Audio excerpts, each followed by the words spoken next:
What's going on, Hobby Maniacs? It's Phil with Yoshi's Painting. Today we're going to continue with the Imperium subscription.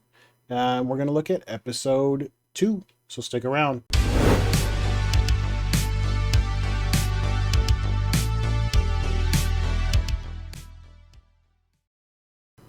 So here we go. Imperium, Volume 2.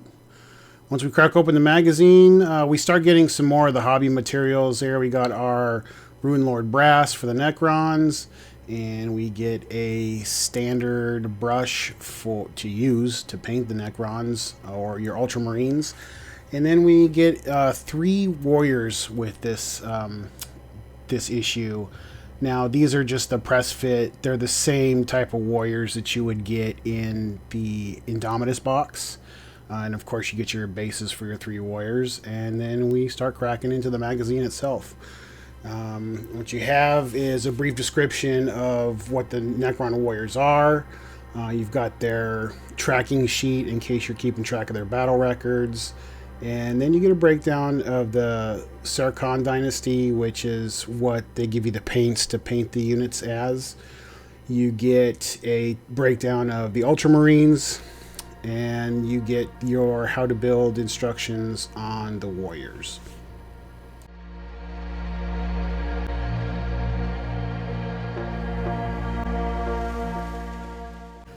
Now we're going to start getting in our subscription and our issues some of the how to paint stuff now that we're getting more paints with upcoming issues. We have our brush and whatnot. So it gives you some suggestions on how to prep your materials, and then it gives you instructions on how to base coat your Necron warriors and the Royal Warden using the Rune Lord brass that they provided you in this issue.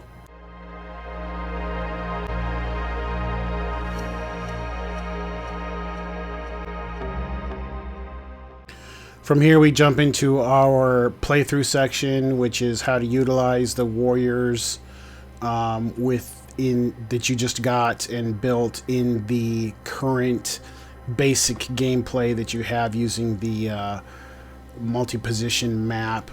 You really aren't doing any of the advanced stuff at this point. It's really teaching the semantics of dice rolling to hit, to wound, and that's really it for that. From there, it gives you how to allocate the wounds and whatnot, and then what's coming up in the next issues. And now we're going to take a look at the assembled Necrons that you get from the kit. They all vary a little bit, which is nice. You got a little bit of damage on the head of this particular Necron. Now this second chap assembled kind of weird. You can see his foot up there, and that's because I bent the leg as I was pressing it together, but he's pretty much the most standard one there, and fully no battle damage, no anything like that, just a regular old-fashioned Necron warrior.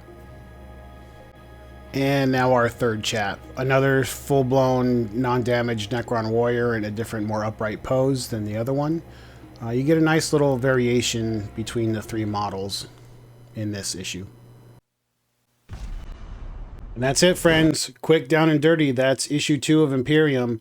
Still, I think we're going to see a lot of the Indomitus models come with the first batch of issues until they clean out those.